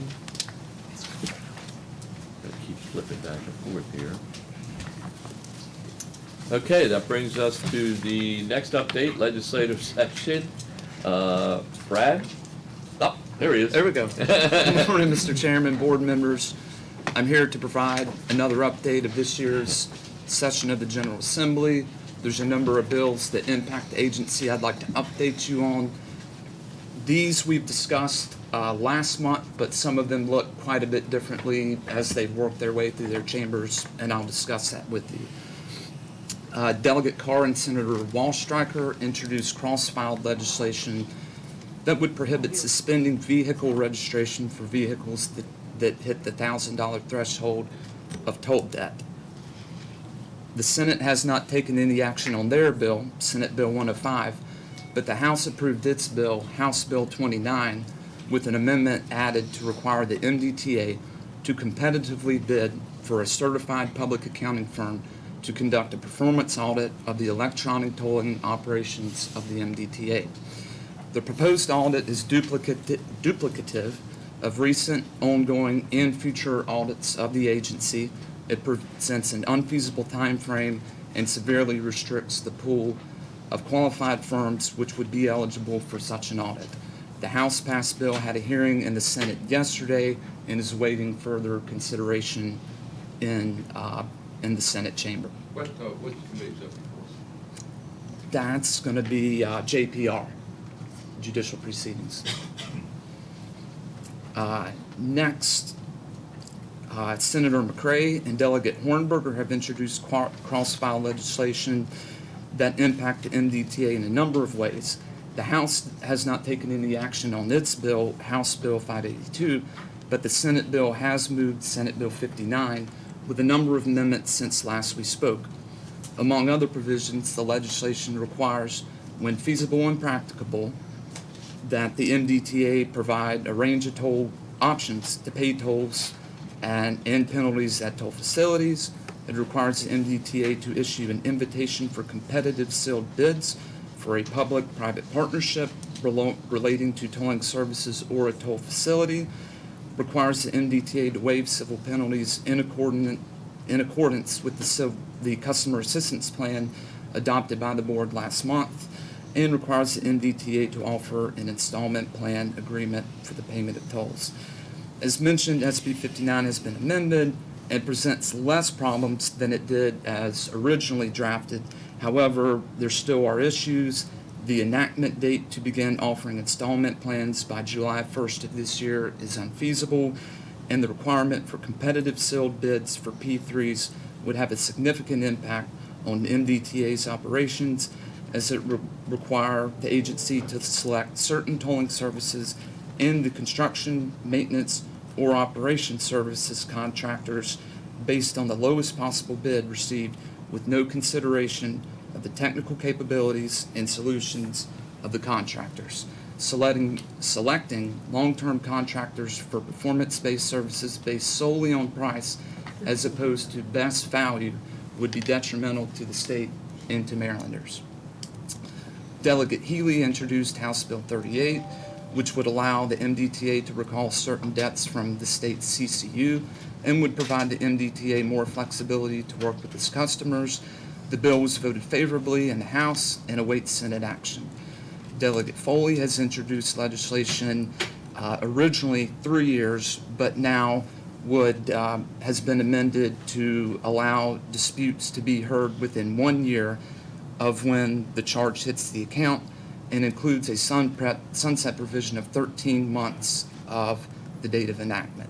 The bill was approved by the House, had a Senate hearing yesterday, and is awaiting further consideration by the Senate. Delegate Krim has introduced House Bill 175, which establishes a 2-year program for the payment of unpaid video tolls by Maryland residents that, among other things, would require the agency to waive 70% of a resident's delinquent unpaid video tolls and related civil penalties that became delinquent before July 1st of this year. In addition to the large fiscal note of $420.3 million, the legislation would violate our trust agreement, and is also a possibility that out-of-state residents could pose legal challenges. The hearing on this bill was held earlier this month, but no further action has been taken. Senator Hershey and Delegate Ahrens have introduced cross-filed legislation which prohibit any civil penalties from being assessed when NOTDs were paused due to COVID, or for any factors that the MDTA was responsible for until 128 days after the toll charge backlog has been completed, and the legislation also requires reimbursing customers who paid civil penalties during that time period. The Senate did have a hearing on the bill, but did not act on it, and the House took no action on the bill. And lastly, Delegate Corman introduced a bill, the Maryland Rail Investment Act of 2022. This bill would create a Maryland Rail Authority. It would result in a massive toll increases and contains numerous trust agreement violations. A bill hearing was held on this bill, but no further action has been taken. We'll be sure to keep you updated on this and any other bills that might impact the agency. And with that, I'd be happy to take any questions. Any questions from the board member? Are you having fun? All day, every day. A lot of sleep, right? Yes, sir. It's almost over. It's about a week and a half. It's a week from this coming Monday. 12 days, I think. Yeah, just Nothing I'm counting. I said this a couple of times, Brad, Mary, a lot of the team, Deb, Chantel, working on legislative session is above and beyond the everyday call of duty that we have. And they just did lights out, phenomenal job helping. We had many work sessions, 7 o'clock at night, and back to back, day after day, and then preparing fiscal notes over the weekends. Letters of information.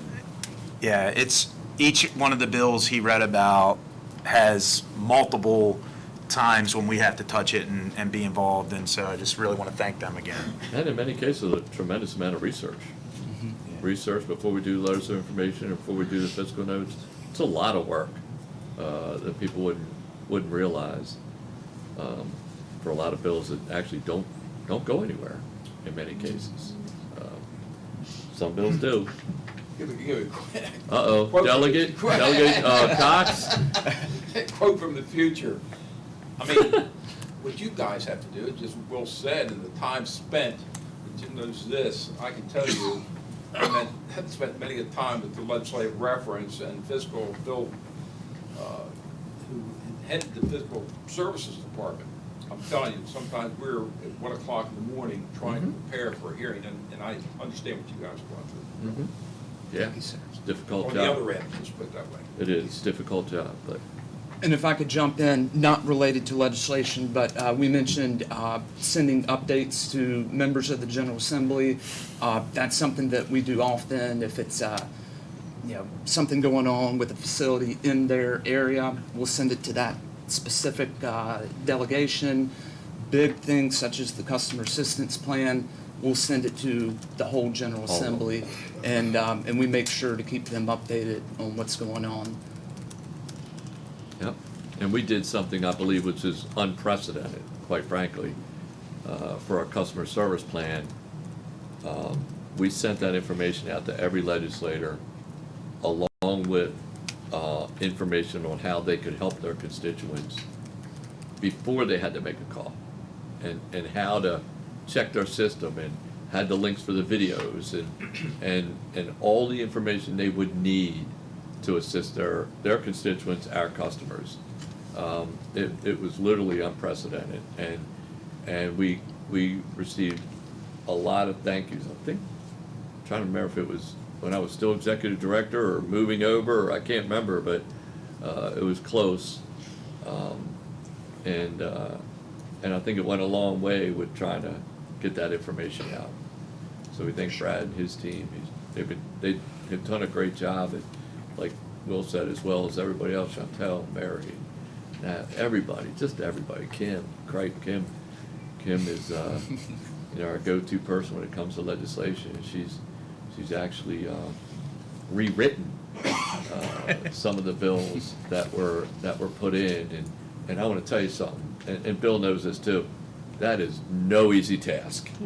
Trying to rewrite legislation when you're looking at how it impacts this part of this section of the law and that section of the law, and it is very, very complex. And thank goodness for Kim that she understands that and actually likes doing that, because I'm not sure I could. I think I'd pull my hair out. And different sections, trying to right? do that. Different sections. Yeah, that's what I'm saying. Taking all those different sections of law and understanding how each line, if you will, can impact a different section of the law, and trying to just understand that, one, and then being able to write it is just incredible. I just have to tell you, as a recovering legislator, I understand I really do understand how difficult that process is from the legal standpoint, and I want to thank Kim for that too. She's like our unsung hero. She don't say a lot. She don't, she may sit behind the scenes, but I'm gonna tell you, I'll tell you, she is one busy person in this organization. So thank you, Kim. Coordinating with your counterpart in Annapolis. Yep. Yeah, I mean, that's a real challenge. Mm-hmm. Yep. So, all right, well, thank you, Brad. No other questions? Brad, thanks. We'll move on to the Audit Committee report, verbal, Member Cox. Thank you, Mr. Chairman.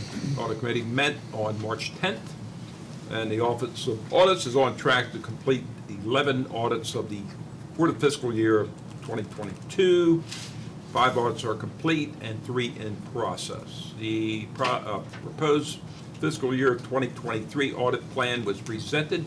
The plan includes audits of the electronic toll collection system, which you're all familiar with and just heard a lot about, and the MDTA customer service centers. The committee discussed and endorsed the proposed 2023 audit plan. All's here. The internal audits reports were presented were materials and supplies, storeroom audit, controls over lease management and revenue audits, and license plate reader, compliance audit. And obviously, if members are here, they can comment. The committee was satisfied with the results of the audit so far. Let's put it that way. Any questions? You could have stopped at satisfied, but okay. Yeah, okay. But thank you. Any questions for Member Cox? I would just comment, it's important work in the organization. Paul, you lead it internally here, and thank you for that. And certainly,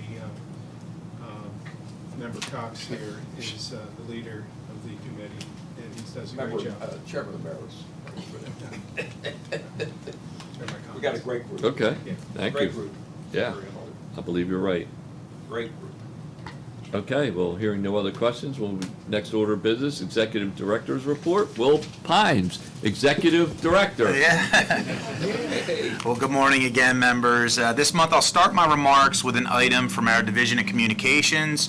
For March, they developed a new spring e-blast for EasyPass customers that targeted the issue of commuter discount plan users.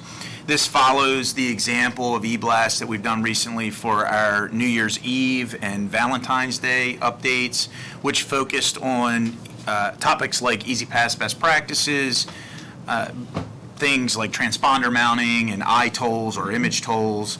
And again, while many customers benefit from reduced rates from discount plans, we found that there are many individuals now, kind of in the new normal that we live, that are teleworking more or left the job market during the pandemic and now have less frequent travels through our facilities and have altered their patterns.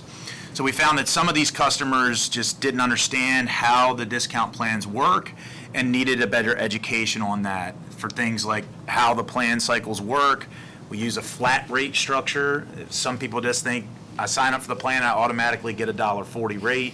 It's not how it works.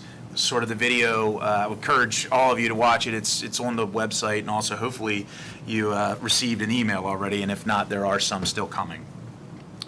Kind of learn why infrequent travelers are seeing what's called an unused commuter trip charge on their statements if they don't use all of the trips within the plan cycle, and how to add or remove discount plans from their account if they would benefit from the rate saving. They can add, kind of walk through how to remove if they're not benefiting. To help explain such important topic, the communications team worked really hard with our EasyPass operations team to create an educational video about the plans. This video is embedded in the March email, and we also expanded on our website the discount plan FAQs to cover the same kinds of topics that are addressed in the video, but just kind of in a frequently asked questions format, along with providing useful other information and cross-references for customers on this. Also, as part of the customer assistance plan, we've talked about how we improved our call center, but we also had lines at our in-person locations, the customer service centers. So we've been opening new windows by implementing small renovations at each of the buildings and are providing power, comms, and equipment to add windows for additional service. So far at JFK, we've now added 2 new window locations there that are open and available to the public, bringing the total from 3 to 5. We've added an additional window at the Baltimore Harbor Tunnel and the Fort McHenry Tunnel, bringing the total to 5 at both locations. We also have 2 that are very close to launching at Bay Bridge. And in addition, we are working on opening a new customer service center location that will be coming soon at an Essex MVA. When this opens, it'll be our 7th MVA location where customers can come in, have the benefit of a one-stop shop, and take care of any Easy Pass needs while they're visiting. So we're doing a lot, again, going beyond the customer assistance plan to make sure that we're providing a good customer experience, whether you're coming to see us in person or taking advantage of the lower call wait times. I'm also pleased to share with the board some good news about what our employees have been accomplishing. Thanks to the expertise of the MDTA's Office of Engineering and Construction, the MDTA won the Honor Award for Innovation Excellence in Engineering Design from the American Council of Engineering Companies for our emergency reconstruction of the Moravia Road ramp on southbound 95. You probably remember in June of 2020, we had a fire that damaged the on-ramp carrying Moravia Road onto southbound 95. Emergency responders and the team of MDTA operations, engineering, and construction personnel, as well as our on-call consultant engineers and contractors, they all mobilized together to the site and assessed the damage of the bridge. Temporary repairs were made to be able to reopen that to traffic quickly and have something for our customers, and modified that traffic pattern about 1 week after the fire. And I mean, this was, I personally saw this myself, the bridge actually lowered, the areas of the beams essentially melted, if you will, and deformed, and this was a big mess. Hardesty in Hanover, our engineering consultant was selected to prepare the contract documents for the replacement of the damaged portions of the structure, including the bridge deck, girders, and portions of the substructure.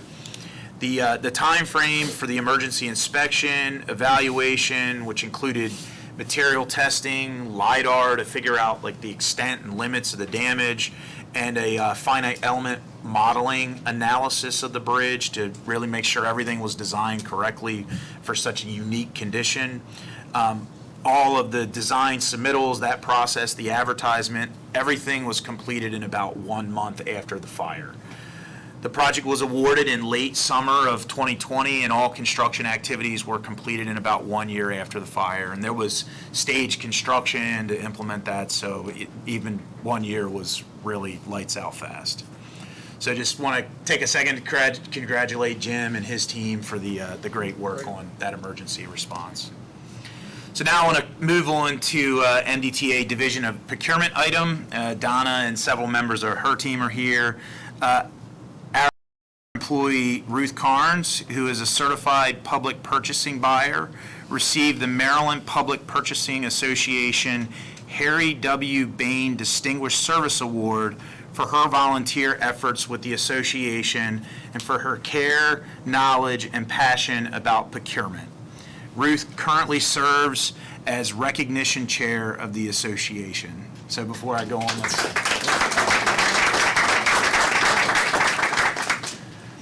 Ruth does a great job.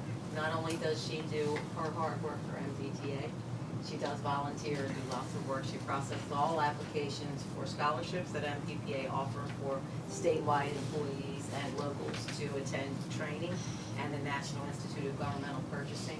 She handles all of her work with grace. She works countless hours. She does it at her home. She does it everywhere she can be with her laptop, and she is just truly, truly a gem for us. So thank you very much. You're welcome, thank you. And if you ever need a photo, she has it. So she chops them up? Is it him speeding? No. We're giving out candy on Halloween. There you go, giving out candy on Halloween, because I'm a nice guy, see that? So I want to take one more moment to celebrate another employee, our toll operations manager, Hildane Ridgegel. Hopefully I didn't butcher the name there. Attended one of our very first town halls at the Nice Middleton Bridge and was one of the employees who stated that they would like to get a degree but cited upfront payment as a barrier. Because of her comments, the MDTA, we researched options and located the Strayer no upfront cost benefit program. Hildane was able to attend University of Maryland Global Campus and is featured in their marketing materials as a real case study and success story. She achieved her associate's degree from the College of Southern Maryland and will complete her bachelor's degree in business management with honors from the University of Maryland Global Campus this May. She attributes her success to the participation in the MDTA Career Development Program. Great. She's not here, sorry. Just making sure. Can I also share that we, along with Strayer, we have other agencies that we are also, we have entered into memorandums of understanding with for the same upfront payment program. And we work with HR to recruit and notify all of our employees of the opportunities for them to do the same things. So as you know, the MDTA switched overnight to all electronic tolling in August of 2020, made that permanent. And transitioning to AET for tolling has been part of the MDTA strategic plan for many years. Starting several years ago, as we transitioned the Key and Hayden bridges, the MDTA has undertaken major initiatives to assist toll collectors in transitioning to other positions. As the board knows, we have in place a robust career development effort for our collectors, and that Strayer program is just one example of the types of things that we put in place to help. These efforts have included internal and external training, formalizing higher educational opportunities, short-term job shadowing, and longer-term job rotation opportunities through all of MDOT, individual skills training, and a newsletter specifically designed for our toll collection staff, and an employee town hall in several instances to provide informational sessions. The individual skills training included resume writing, application submission experience, and mock interview training. We also have done a number of recruitments that were limited to hiring for toll collectors only for certain roles. Examples of positions that now include former toll collection staff include Easy Pass support specialists, or what we refer to as image reviewers. That's a really important role in the new AET environment. Our facility maintenance technicians, customer and revenue agents that work at our customer service centers, and the shop administrative technicians. In a new development, the MDTA has also hired a career counselor to work exclusively with our toll collectors. We had a successful mandatory town hall to introduce the career counselor to every toll collector and will have a 2-day workshop coming up starting on April 18th to continue our efforts working with them. We've also tasked the toll collection staff with the fulfillment of Easy Pass transponders, mounting strips, and they're also helping us perform manual region of interest work.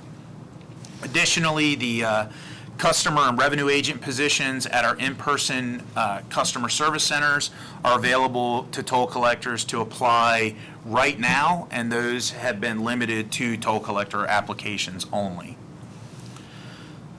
I also want to take a moment on March 23rd. I had the honor of attending and speaking at the MDTA Police 2022 promotional ceremony, where 6 of our officers were sworn in to get those promotions and one civilian employee. And that's a really great event, you know, getting to see the officers with all of their family members and just the, you know, structure, the way they do things. It's just really cool to be a part of that.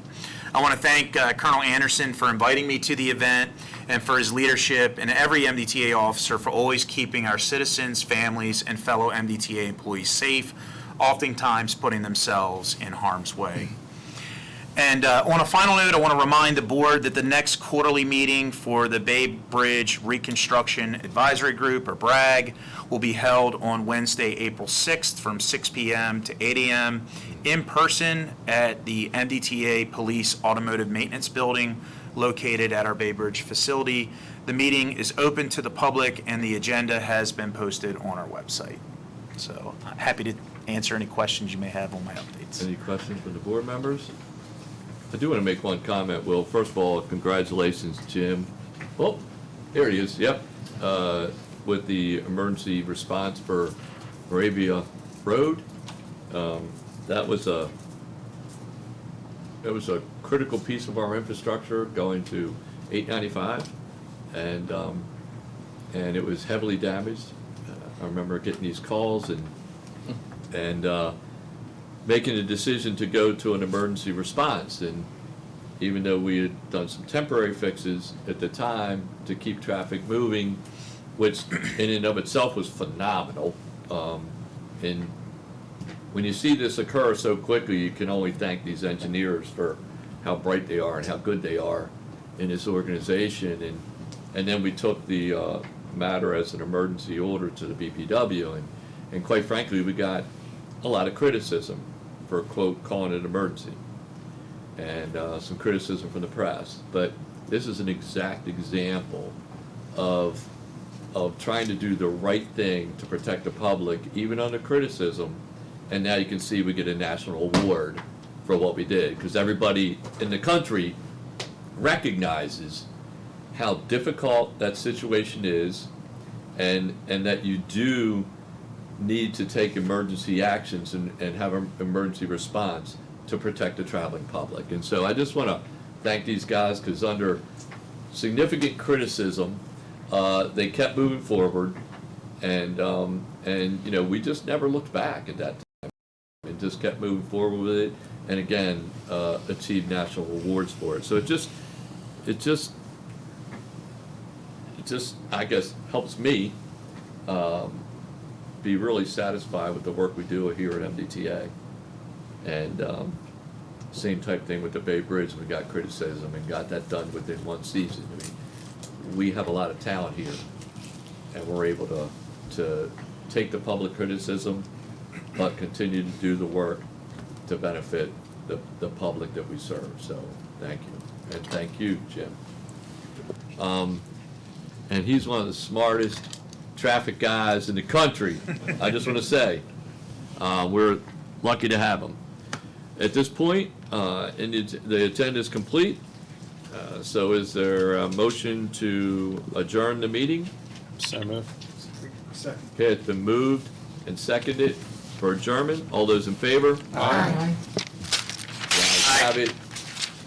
We will conclude this meeting of the MDTA Board at 11:10 a.m.